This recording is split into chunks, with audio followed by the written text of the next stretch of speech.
Hello, everyone. Welcome to the webinar. We're going to wait just 1 or 2 more minutes for more people to join in, and then we'll get started. Just to let you know, this webinar will run for about 30 to 35 minutes, and then we will have questions and answers at the end. So if you think of anything that you want to ask, you can type it in the Q&A box. It can be related to the presentation or something else that you're wondering. Again, we will start again in about 1 more minute. We're just going to give more participants the opportunity to join.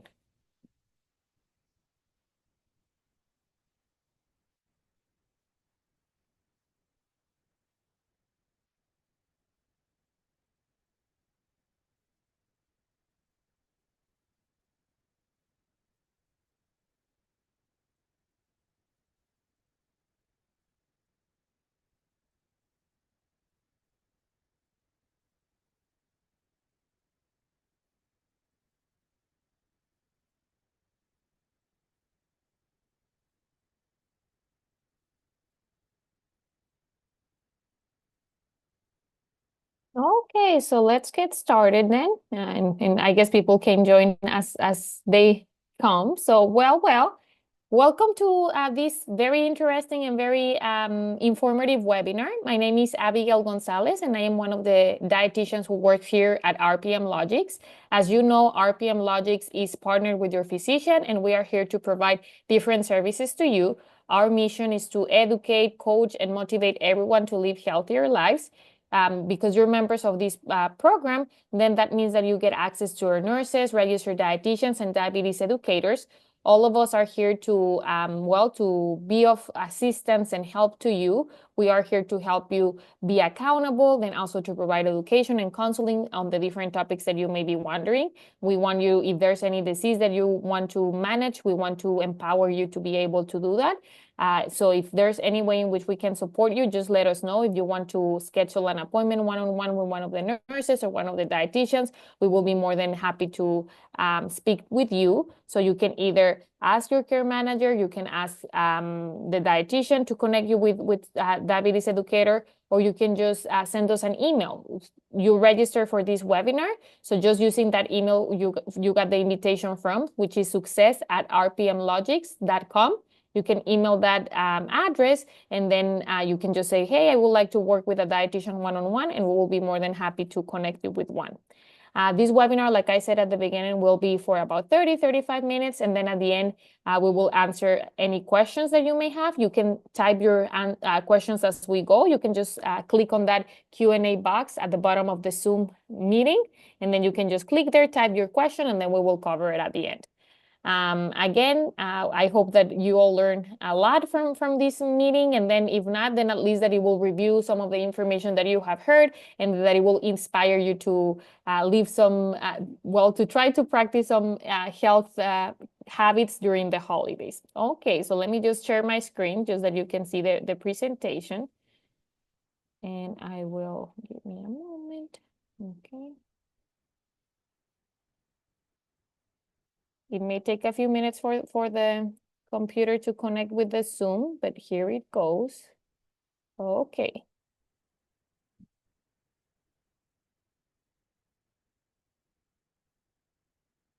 Okay, seems like it has connected. Let me just center it a little bit better. Okay. So I really love this topic, and I hope that many of you enjoy it as well. I love the celebrations, especially this time of the year, spending time with family. I live in Michigan, but my family lives in Texas, so I will be traveling this holiday season to spend some time with them. And I bet many of you are also either traveling or receiving visitors. And I know that all of like the traveling and having people come to your house brings some challenges. So I want to empower you to continue with your health journeys even during the holidays. I truly believe in the power of nutrition, and I know that it is possible to have some healthy holidays, but then still be able to enjoy your favorite foods, the company, and everything that you love about the holidays. Okay. Well. So this topic, we decided to talk about it just because we know there's a lot of you who struggle with finding balance the holiday season. season. And not only on the holidays, also during vacations or on the weekends. We know that on the weekends there's more temptations and people tend to overindulge a little bit more. That usually happens because people have a little bit more free time. There's a little bit lack of a routine.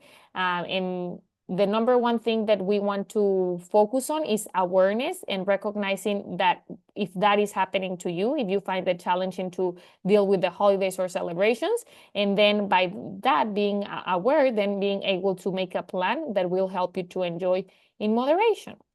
So these are the different things that we're going to be talking about. We are going to break each of these down, which are the tips and the recommendations that help to find that balance during the holidays. I want you to take a look at these tips and see if there is any that you would like to start practicing or working on as of now. Christmas and it's only like 1 week away, so you can start practicing now or in the weekend, and then you can also use the weekend as an opportunity to remind you of what are the challenges that you will be facing, and just trying to be mindful, honest, and realistic by setting up goals that are not overwhelming, but that are going to help you overcome those challenges that you may be facing by having a plan. So let's break each of these down, and we were going to start with the first one, which is make the holidays about what matters most. Don't make them about the food, but make them about the memories, the people that you will be with, and all like the nice memories that you are going to be forming with your loved ones.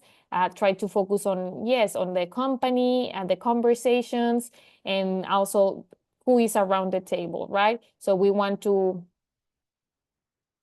focus on those who are around the table, engaging in conversations that are meaningful, and trying to not make it about the food so much, but more about the company and the people.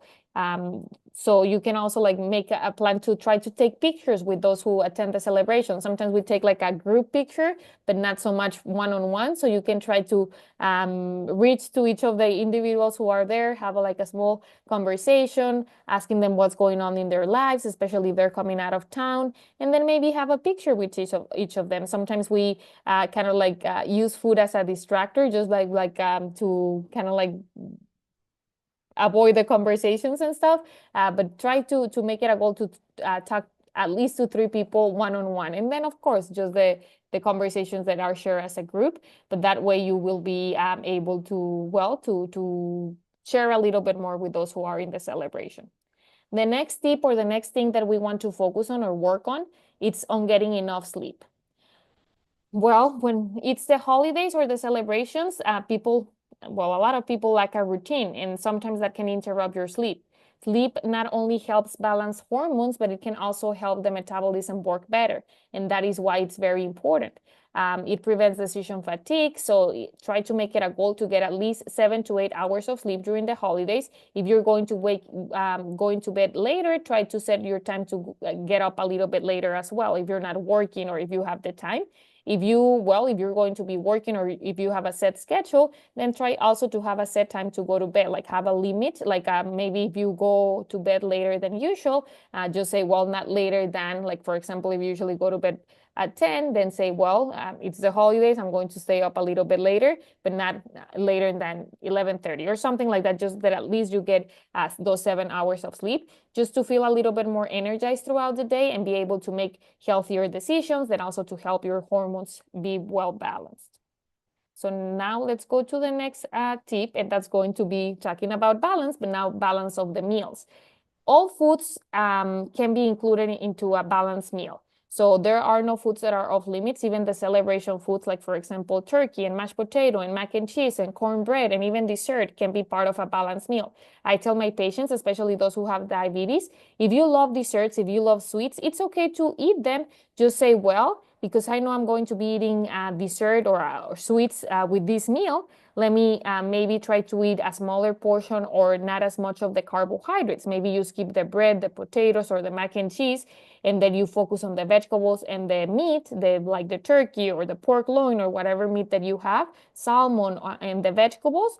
And then you say, for the carbohydrates like mashed potatoes or mac and cheese, I'm going to take them, ask for a little container to go, and then you can enjoy them the next day with a meal at home with also something healthy, maybe a salad and some fish or something like that. And that way you accommodate for the dessert, and that way your blood sugar doesn't go as high. If you don't have issues with the blood sugar, then it's also possible to practice moderation. Try to find balance by following this guideline when you are serving your plate, when you're serving your food.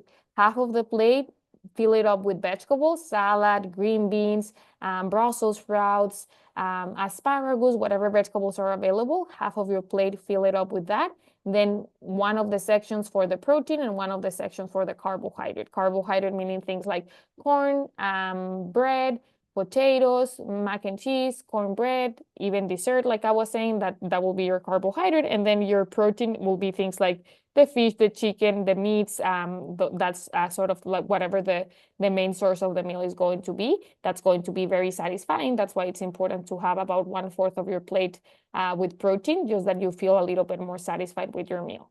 And then, of course, if you're going to go for seconds, try to go for seconds for vegetables if you are still a little bit hungry, or try to make it a goal not to go for seconds, and that may be the thing that you work on. Also, try to drink water with your meal. I tell my patients, because usually the meals that we're going to be eating are a little bit heavier calorie-wise, then maybe trying to drink water, just that you don't drink your calories, but you eat them. Things like juice and wine and all of those things can also have a lot of calories and add up to the mix of nutrients. And that's why we want to limit them or control the portion as well. Okay, and another thing is to focus on portion control. One way, it's also following that plate. Sometimes, not sometimes, but they do sell disposable plates that come already sectioned, like divided into 3 sections. Usually they have 1 large section and 2 smaller ones. The larger section is for the vegetables, and the 2 smaller ones are, like I said, for the protein and the carbohydrate. So that way you know how much you're having. You don't have to use measuring cups or anything like that, but if you have one of those plates, you will know that you're having mindful portions if you're using that guide of using the larger portion for the veggies and the 2 smaller ones for the other things. And that way you may have mac and cheese and mashed potatoes if you're able to feed both of them in 1/4 of the plate. So use the smaller sections for the carbohydrates and the protein. And again, try to fill up on the vegetables. And if the place where you're going to celebrate, if you know or you're not sure if they're going to have vegetables available, that's what you can make it your goal, to bring a vegetable to share with everyone else. Things like Brussels sprouts or a salad, or maybe some asparagus, or maybe mushrooms, or maybe some baked veggies like zucchini, bell peppers, onions. You can make a combination. You can make a veggie casserole, or you can make a salad, or you can just roast some veggies and bring them to the celebration. If they have other veggies, then you can get a combination of the two. And if they don't, at least you will have like that safe option to fill half of your plate, and then you can, whatever else is there, I tell my patients, go around the table, see what's offered, and choose your favorite ones. And then once you choose your favorites, taste them, and if it's good, enjoy it. And if you say, you know what, it's not even, it looks better than it tastes, then maybe leave it on the plate, and that will also save you some room for dessert, or maybe to indulge in something that you may like a little bit more. Another thing that is very important this holiday season is to honor your satiety. Sometimes, or many times, we tend to go overboard. So that's what I tell my patients. Serve your meal, eat whatever you are going to be eating there, but before going for seconds, take a pause, at least 10 minutes between one plate and the next, because sometimes it can take 10 to 15 minutes for our brain to register that we're full, that we're satisfied. So you will need to take that pause in order to decide, oh, do I really need to go for seconds or not? And if you decide that yes, then well, maybe serve a little bit more of your favorite thing and include veggies if possible. Hopefully the vegetables that you brought or that you are sharing with everyone else taste really good, that it's something that you want to double up on in case that you're still hungry. So something that helps us to recognize when we are satisfied is chewing very well. So taking your time to eat, pausing between bites, putting your fork down, taking sips of water between your bites, just that you will allow your body to digest the food, to break it down, and your brain to register if you are satisfied or not. So satiety feels different for everyone. It is subjective. So it's really not like, oh, you will, it looks and feels different for everyone, but just you will know that you're satisfied when you're not hungry anymore. And then also when you're not in the at the point of feeling uncomfortable or feeling like you need to unbutton your pants. So that it's being too full. So try to avoid that by, again, eating slowly, taking pauses during your meal, and then before going for seconds, waiting at least 10 minutes, and then reevaluating if you really need to go for more. And if the food tastes really good, I'm pretty sure that you can take some to go. And if it's your house, you can serve another plate and maybe put it in the fridge, and you will know, okay, I have another meal that I know I will enjoy, but maybe enjoy it tomorrow when I'm hungry again. Okay. So let's move on to the next tip. Another thing that can really help is to try to get creative in the kitchen. Try to recreate some of your favorite recipes, but make them in a healthier way. And this slide includes some helpful tips or things that you can try. You can take a screenshot right now, or if you want, we are going to be recording this webinar, so you can ask for the recording and maybe write them down later if you would like. But these are some of the substitutions that you can use. You can make healthier versions of some desserts by using applesauce or Greek yogurt instead of butter. That's a good substitute. When a recipe calls for sugar, you can use half of the sugar that it calls for, and it usually will taste just as good. Or you can use an alternative sweetener, for like example, stevia or monk fruit, which are natural sweeteners, but they're calorie-free, sugar-free, so you can use those instead.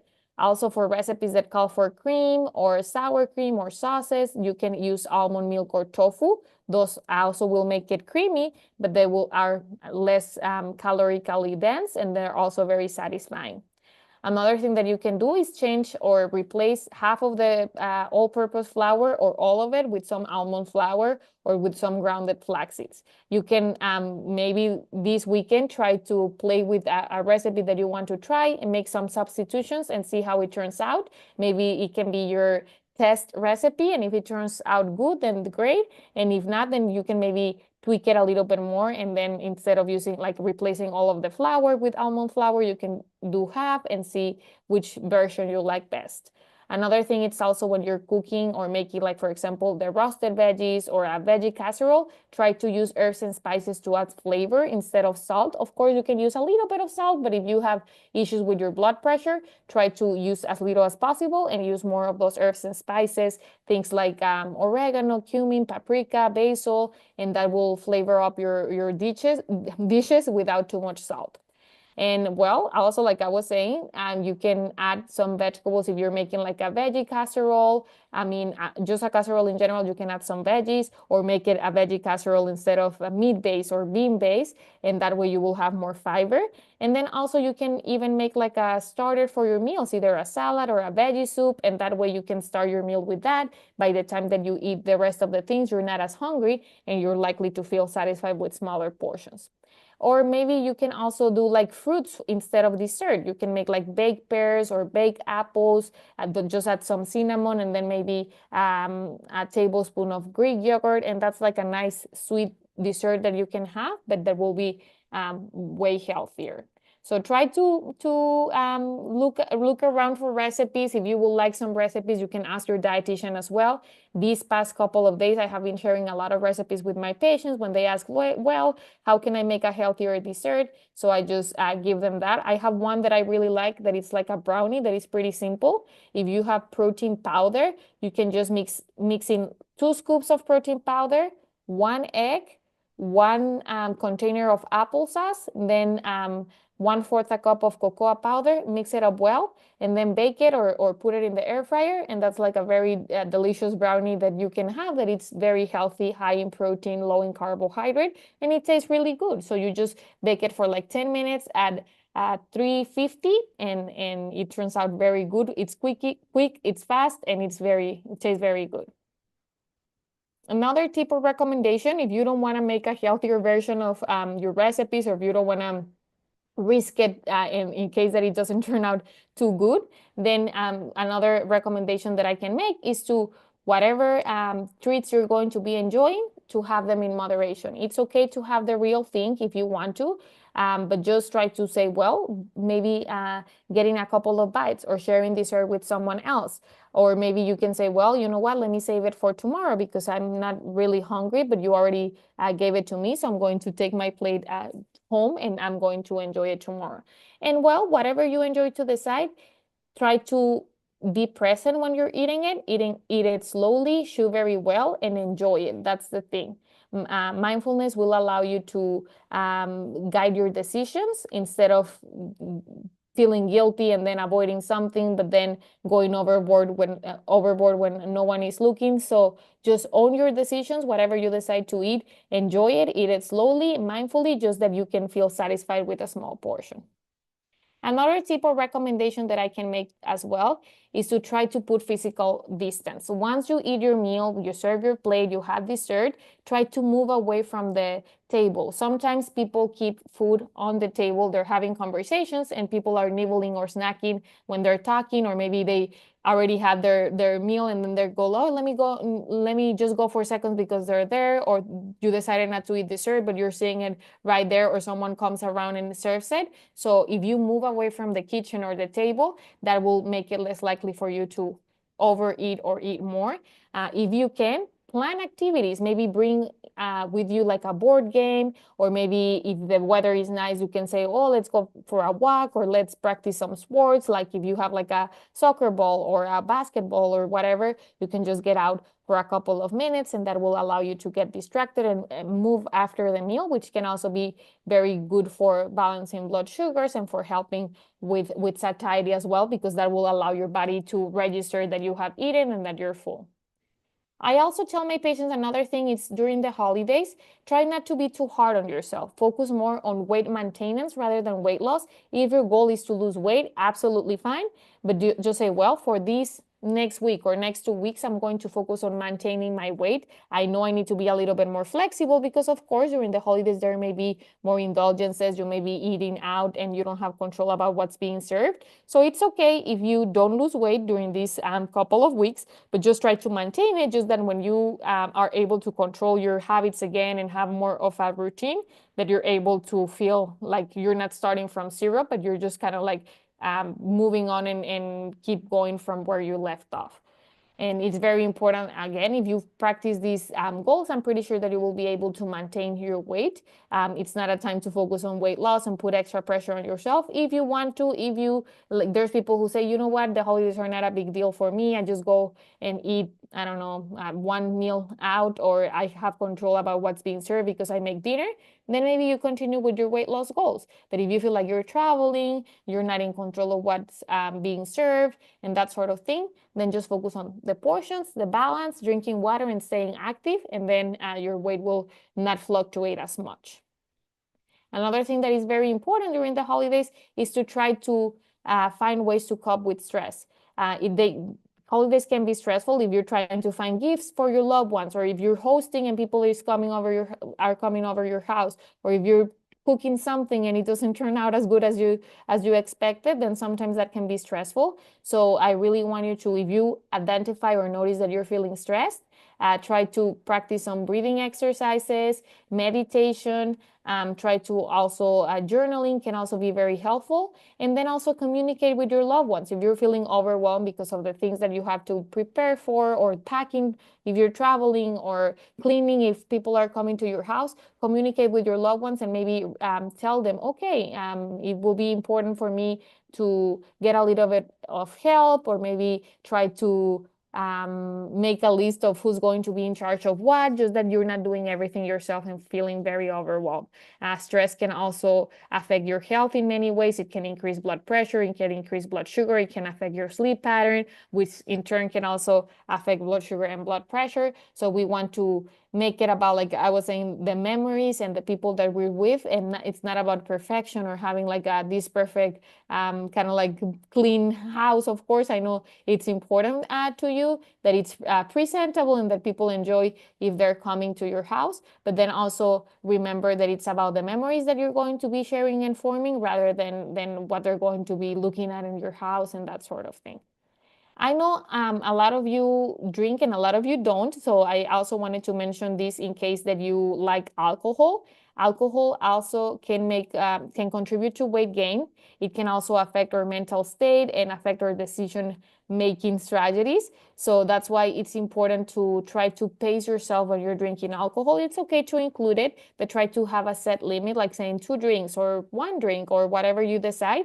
And whenever you're drinking, try to space it out, like have 1 drink and then maybe a glass of water, or maybe some mocktails without any alcohol in between your drinks. So that way you are enjoying alcohol if you like that, but in a way that it's also healthy and that won't affect your goals or your blood pressure or your blood sugar too much. So if you're including it, make sure that it's also in moderation, just like I explained with the sweets, trying to make them part of your plan and saying, well, if I know I will be drinking alcohol, maybe I skip the dessert this time, or maybe I don't have as many carbohydrates for this meal and that sort of thing. Just that your body is not kind of stressing too much about too much salt, too much sugar, too much of everything. Oops. Okay. Well. And then last but not least, I want you to remember again that this is a time to celebrate. I want you to, well, not stress too much about the weight loss. Just focus on health more than anything, listening to your body, practicing moderation, and then trying to not go overboard when it comes to the amounts of food that you're eating, the types of foods. If you try to eat balanced meals, stay active, and honor your satiety, that's going to put you way ahead of the game. And again, if you have a couple of celebrations, learn from each one. Once you go to that celebration, reflect and say, how can I make the next event a little bit better in regards to health? And maybe if the first one, I don't know, you find out that you ate too much, then saying, okay, I've had 2 plates, maybe in the next celebration, I'm going to stay with only one. Or maybe you were drinking soda and then also having the meals, and then you notice that your blood sugar was very high the next morning. So, okay, maybe cutting a little bit on the desserts, that sort of thing. So reflecting on what went well and what didn't can help you a lot to make it better the next celebration, the next holiday, or the next weekend. And again, like I mentioned earlier in the presentation, this presentation is being recorded. So we are going to be sharing it with everyone.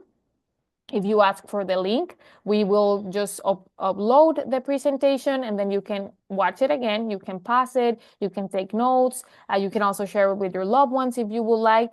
And I hope that you really learned something, and more than learning something, that you're able to apply some of these tips and things, even if it's just adding a little bit of movement after the meal, or trying not to have seconds this holiday season, or maybe bringing it a board game so you can play with your loved ones and try to focus on that instead of the food, putting some physical distance, or maybe practicing some coping strategies for stress if you're in charge of planning or prepping everything. So again, focus on the memories, focus on the people who are with you. If there's some people who are not going to be traveling, then maybe put on some Christmas music just to make it a little bit like to get into the holiday spirit. Enjoy your meal. Maybe you do make something healthy.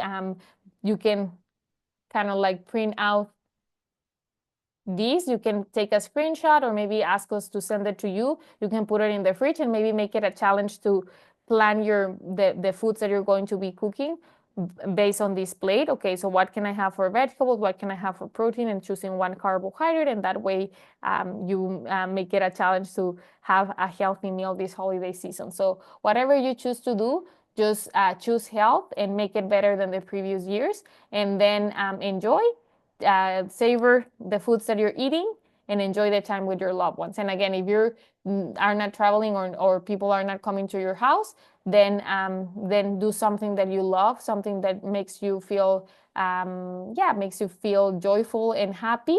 And then we will be happy to continue working with you. Talk to your dietitian if you want to schedule an appointment, if you want to recipes for like healthy recipes with holiday foods, or if you want to work on making a plan, we will be more than happy to.